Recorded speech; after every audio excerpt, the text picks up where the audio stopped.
credenciados. Perceba que é uma subdivisão muito grande. Nós temos diversos subgrupos dentro dos particulares em colaboração, dentro desses colaboradores. Então, agora nós vamos identificar quem faz parte de cada grupo para estabelecer a relação dessas pessoas com o Estado. Começando pelo primeiro subgrupo, que nós demos o nome de delegados ou delegatários, é preciso que a gente deixe claro que não tem nada a ver com os delegados da polícia, seja ela civil, seja ela federal. Quando a gente usa esse termo delegados, delegatários, nós estamos trazendo aqui a ideia de delegação de atividade administrativa. Aquela ideia que a gente aprende lá quando a gente estuda a organização da administração, quando a gente estuda ato administrativo. Ou seja, a ideia de que a administração transfere para o particular o exercício de uma atividade administrativa. Não a titularidade não, mas o exercício de uma atividade administrativa. E quando a administração transfere para o particular esse exercício da atividade administrativa, a gente dá a isso o nome de delegação. A gente chama isso de delegação. Essas pessoas, portanto, são as pessoas que recebem esse exercício dessa atividade administrativa. São as pessoas que vão praticar a atividade administrativa, a qual o Estado é titular, mas que praticam em nome do Estado, porém por sua conta e risco. Ou seja, são elas que se responsabilizam perante os demais particulares, caso nós tenhamos aí alguma questão de responsabilidade do Estado. Podemos perceber que são pessoas que celebram com o Estado, às vezes, um contrato. Às vezes, são pessoas que estão ali através de um concurso público. Porque nós temos neste grupo particulares em colaboração delegados, as que nós chamamos de permissionárias, concessionárias e até autorizatárias, para parte da doutrina que entende que eles entram aí. Então, delegados, os, digamos, mais clássicos, mais famosos, são as concessionárias, as permissionárias e as autorizatárias de serviço público. Mas a gente pode colocar também nesse grupo os titulares de cartório, registro de ofício, de notas. Esses titulares de cartório também entram nessa ideia de delegados ou delegatários. Quem que nós poderíamos acrescentar aí também nessa ideia de delegados ou delegatários? Alguns leiloeiros, alguns tradutores, que em algum momento, seja por concurso ou não, participam, colaboram com a administração pública. E com isso a gente pode perceber uma característica comum a todos eles. Quem remunera essas pessoas não é o Estado. Quem remunera essas pessoas são os particulares, quando pagam, por exemplo, as tarifas do cartório, tarifas, por exemplo, em concessões, onde você tem um pedágio, você vai pagar aquela tarifa de pedágio. Portanto, a remuneração aí não é diretamente prestada pelo Estado, é prestada pelos particulares. Fechando, então, essa ideia desse grupo, nós podemos dizer que são delegados ou delegatários, porque exercem atividade por delegação, concessionárias, permissionárias, autorizatárias, leiloeiros, atuantes nos cartórios, remunerados pelos particulares, não pela administração. Segundo grupo desses particulares em colaboração, e nada se confunde com esse primeiro que a gente acabou de ver. O segundo grupo é chamado de honorífico. Por que honorífico? Porque eles possuem honrabilidade. Honoríficos porque eles exercem uma função pública muito relevante, uma função pública muito importante. Eles exercem o que a gente chama de munus público. Munus público. Quem que faz parte desses honoríficos? São os jurados, são os mesários, são aqueles que prestam serviço militar obrigatório, conscritos. Então, são pessoas normalmente convocadas pelo Estado a prestar uma função pública muito relevante, uma função pública muito importante para o Estado. Nesse caso, a gente percebe que eles não têm uma remuneração pelo aquele trabalho prestado. Eles não têm aí nenhuma contraprestação em razão daquela atividade que eles estão fazendo para o Estado. E aí, nesse momento, talvez vocês possam pensar, mas professora, o jurado, eu consigo visualizar, ele não recebe nada, eu já fui jurado. O mesário, realmente, ele não recebe nada. Tirando aquele lanchinho que ele recebe, que ele fica ali o dia inteiro, não é verdade? Ele não recebe nada.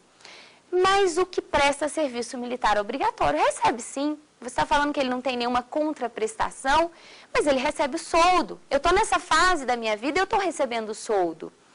Olha, o soldo, ele não tem essa característica de contraprestação pelo trabalho prestado. Daí, a possibilidade do soldo ser inferior ao salário mínimo. Se o soldo é inferior ao salário mínimo, a gente já tem que saber que ele não tem essa ideia de contraprestação por trabalho prestado, ok? Então, esse grupo de honoríficos são pessoas que não têm aí um pagamento pelaquela atividade prestada ao Estado. Acho que com isso a gente consegue diferenciar bastante os honoríficos dos delegados e dos delegatários. E com isso a gente também consegue visualizar uma característica deles que é muito próxima ao outro grupo que nós iremos estudar, que são aqueles chamados voluntários, né? O nome já diz tudo, eu sou voluntário, eu vim aqui porque eu quis, eu não fui convocado como os honoríficos, eu vim por vontade própria. E aí, nesse caso, os voluntários também não recebem, se assemelham aos honoríficos porque não recebem contraprestação, eles foram ajudar o Estado. Mas eles se distanciam dos honoríficos, porque os honoríficos são convocados. Se você não for, você vai sofrer as sanções legais. Os voluntários não.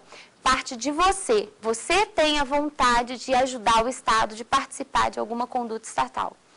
Nós temos diversos exemplos de voluntários. Atualmente, a gente vê bastante propaganda dos amigos da escola, aquelas pessoas que vão auxiliar, ajudar as pessoas nas escolas públicas. Então, amigos da escola é um grande exemplo dos voluntários, ok? E muito próximo dos voluntários, nós temos um grupo que é trazido pela professora Maria Silvia Zanella de Pietro, que é chamado de gestor de negócio. A professora Maria Silvia chama de gestor de negócio aquele que é voluntário, porque parte dele, ele se oferece, ele é quem vai atuar porque ele quis, sem nenhuma contraprestação. Mas então por que não seria chamado de voluntário? Porque ele difere do voluntário em relação ao momento em que ele se oferece, em relação à circunstância na qual ele participa ajudando o Estado. O gestor de negócio é alguém que se oferece numa situação emergencial. Naquelas situações de calamidade, de situações urgentes, periclitantes, se você se oferece nesse momento, você é chamado um gestor de negócio. Então, esse problema que nós vivenciamos no Nordeste do país, e estamos vivenciando em tantos outros lugares do país, de alagamento, de enchente, onde as pessoas precisam de ajuda, não só do Estado, mas muitos particulares se oferecem, os particulares que se oferecem ali, nessa situação emergencial, nessa situação de urgência, não são chamados voluntários, são chamados gestores de negócio. E com isso a gente consegue diferenciar o voluntário do gestor de negócio. É a circunstância, é a emergência, é a necessidade que faz a diferença dos dois. Para fechar esse grupo, particulares em colaboração ou colaboradores, o último é o que a gente chama de credenciados. O grupo dos credenciados é um grupo que é um grupo mais teórico, mais trabalhado pelos livros, mas que a gente não vivencia isso muito na prática, a gente não observa isso tanto na prática, porque na prática quem normalmente pratica a atividade deles são os próprios servidores. Professora, me clareia essa ideia desses credenciados. Ocorre que, às vezes, a administração credencia uma pessoa para que ela atue em nome da administração. E aí, a administração vai credenciar essa pessoa para um ato muito específico, para uma circunstância muito própria, muito específica, que normalmente seria prestada por alguém que já é servidor, por alguém que é empregado, por alguém que já ocupa algum cargo, mas que por determinada circunstância não poderia prestar. O exemplo clássico disso é a situação dos pequenos municípios pelo país. A gente sabe que o Brasil tem diversos municípios e alguns muito pequenos, onde a gente não consegue nem ter um corpo de procuradores, né? Então, você imagina um município desse tendo um problema aqui no STF, tendo algum processo no STF. Esse município não consegue nem ter um corpo de procuradores, às vezes ele tem um e algum assessor, às vezes ele tem dois. Esse município não vai ter condição de manter em Brasília um procurador, nem de ficar enviando o seu único procurador para Brasília todas as vezes que precisar olhar o processo, argumentar no processo, tomar alguma providência no processo. Então, o que esse município faz?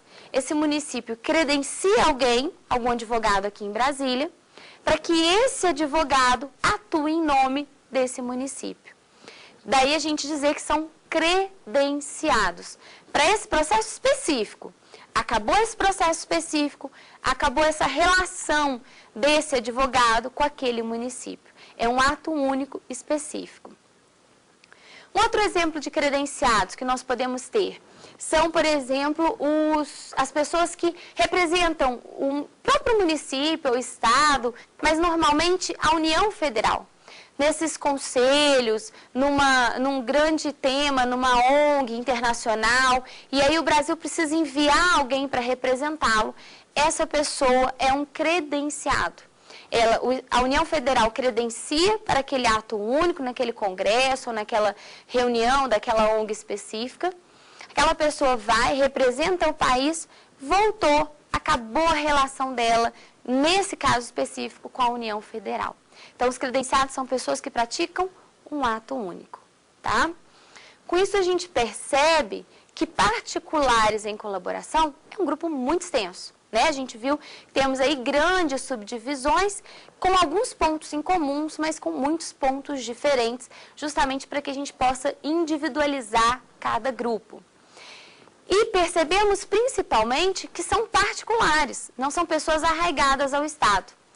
E isso diferencia o grupo particulares em colaboração do próximo e último grupo, que é chamado grupo de agentes administrativos, ou também conhecidos como servidores lato sensu, em sentido amplo, tá? Qual que é a grande diferença entre um e outro, para que a gente possa aí distanciar bastante?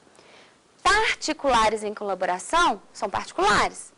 Servidores públicos em sentido amplo são pessoas que, naquele momento, fazem parte da estrutura da administração. Eles entram na estrutura da administração com uma relação de emprego. Então, a relação muda completamente. Aqui a gente tem relação de emprego. Mas não confundam relação de emprego com empregado. Porque relação de emprego, o Flávio, meu aluno, tem com o STF. Ele é servidor, né? Então, ele tem uma relação de emprego, mas ele é servidor, ele não é empregado.